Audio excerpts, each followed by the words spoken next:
বিসমিল্লাহির রহমানির রহিম। আজকে আমরা লসাগু এই বিষয়টা নিয়ে একটু আলোচনা করব। তো আমরা আগের ভিডিওগুলোতে গসাগু বিষয়টা নিয়ে বিস্তারিত আলোচনা করেছি। আজকে আমরা লসাগু এই বিষয়টা নিয়ে একটু বিস্তারিত আলোচনা করব। তো শুরুতে আমরা লসাগু কাকে বলে একটু সংজ্ঞাটা দেখে আসি। লসাগু কাকে বলে? দুই বা ততোধিক সংখ্যার মানে কি? সংখ্যাটা হতে হবে দুই বা ততোধিক। ততোধিক অর্থ কি? মানে দুইয়ের অধিক। ততোধিক মানে কি? দুইয়ের অধিক, মানে দুই বা ততোধিক সংখ্যার সাধারণ গুণিতক। আর সাধারণ অর্থ কিন্তু আমরা জানি, সাধারণ অর্থ হইল মিল বা কমন। তাহলে সাধারণ গুণিতকগুলির মধ্যে যে গুণিতকটি ক্ষুদ্রতম তাকে লসাগু বা লঘিষ্ঠ সাধারণ গুণিতক বলে।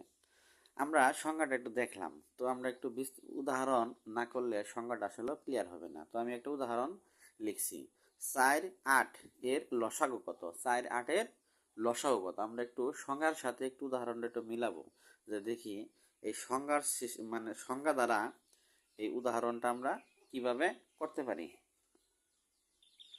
তো সংজ্ঞা কি বলছে? সংজ্ঞায় বলছে যে দুই বা ততোধিক সংখ্যার সাধারণ গুণিতকগুলির মধ্যে, সাধারণ গুণিতক তার মানে আমাদের 4 এবং 8 এর প্রথমে গুণিতক বের করতে হবে। তাহলে 4 এর গুণিতক আমরা একটু বের করি।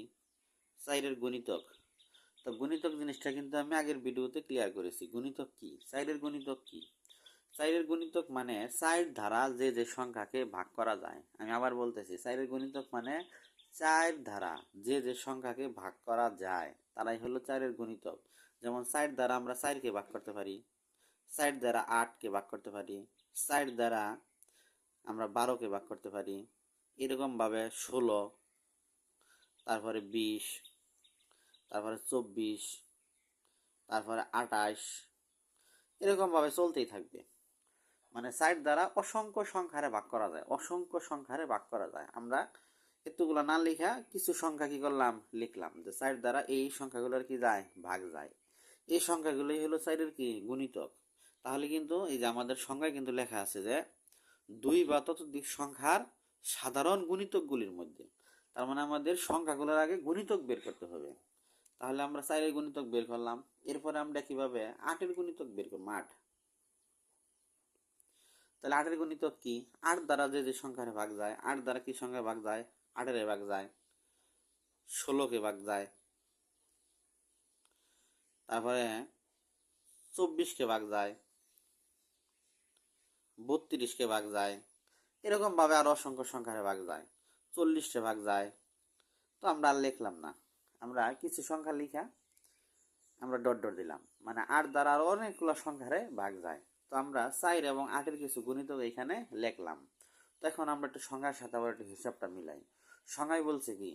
যে দুই বা ততোধিক সংখ্যার সাধারণ গুণিতক। সাধারণ গুণিতক, একটু খেয়াল করি কথাটা, সাধারণ গুণিতক তার মানে সাধারণ অর্থ কিন্তু গণিতের ভাষায় বলা হয় মিল বা একই রকম।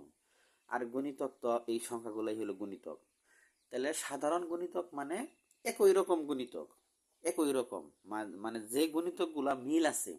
তাহলে আমরা একটু হিসাবটা করি, কোন কোন গুণিতক মিল আছে এই 4 আর 8 এর মধ্যে যে গুণিতকগুলা বের করছি আমরা। এই গুণিতকগুলির মধ্যে কোন কোন গুণিতক মিল আছে, মানে একই রকম আছে। একটু খেয়াল করি। প্রথমে কিন্তু এই যে 8, এই যে 8, আবার এই যে নিচে একটা কি আছে? 8 আছে। তার মানে এই 8 আর 8 কি আছে? মিল আছে, একই রকম আছে। তো এরপরে দেখি কোন গুণিতকটা মিল আছে। তারপরে 4 এর মধ্যে 12 আছে, কিন্তু এখানে 12 নাই। এরপরে এই যে আরেকটা গুণিতক আমরা মিল পাইছি, সেটা হলো এখানেও 16 আছে, এখানেও কি আছে? 16 আছে। আরো কোন গণিতক মিল পাই কিনা দেখি। হ্যাঁ, আরো একটা আছে, এই যে 24 আছে উপরে, নিচেও কত আছে? 24 আছে।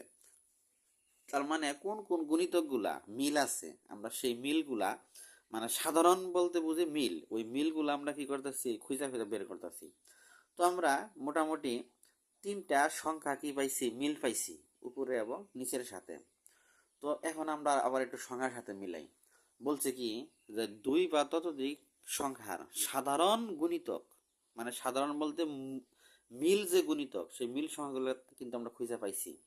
সাধারণ গুণিতক গুলির মধ্যে যে গুণিতকটি ক্ষুদ্রতম এখন আমাদের একটা কিন্তু বিষয় খুব গুরুত্বপূর্ণ, বলছে এই যে যে গুণিতকগুলো আমরা মিল খুঁজা বের করছি, তো এই গুণিতকগুলোর মধ্যে যে গুণিতকটি ক্ষুদ্রতম, মানে এই মিল গুণিতকগুলির মধ্যে যে গুণিতকটি ক্ষুদ্রতম মানে ছোট, তাকে লসাগু বলা হয়।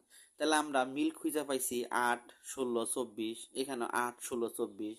তাহলে এইগুলোর মধ্যে আবার ছোটকে ক্ষুদ্রতমকে, যে ক্ষুদ্রতম সেই হলো কি লসাগু। তাহলে আমরা একটু খেয়াল করি, আমরা কিন্তু খেয়াল করে দেখতেছি যে এই তিনটা সংখ্যার মধ্যে 8, এই সংখ্যাটা হলো কি ক্ষুদ্রতম মানে ছোট। কি কথাটা কি বুঝতে পারছি? মানে তিনটা সংখ্যায় যে তিনটা সংখ্যা আমরা মিল পাইলাম খুঁজা, এই মিলকৃত সংখ্যার মধ্যে কোন সংখ্যাটা ছোট, ওইটাই হলো কি লসাগু। তাহলে মিলকৃত মানে যে যে সংখ্যা মিল পাইছি তার মধ্যে ক্ষুদ্রতম সংখ্যাটি হলো কি 8, তার মানে নির্ণয় লসাগু কত 8, এটাই হলো আমাদের উত্তর। তো এইভাবে আমরা লসাগু নির্ণয় করতে পারি। তবে লসাগুর কিছু মানে পদ্ধতি আছে, কয়েকটা ভাবে লসাগু নির্ণয় করা যায়, এটাও একটা লসাগু নির্ণয় করার পদ্ধতি।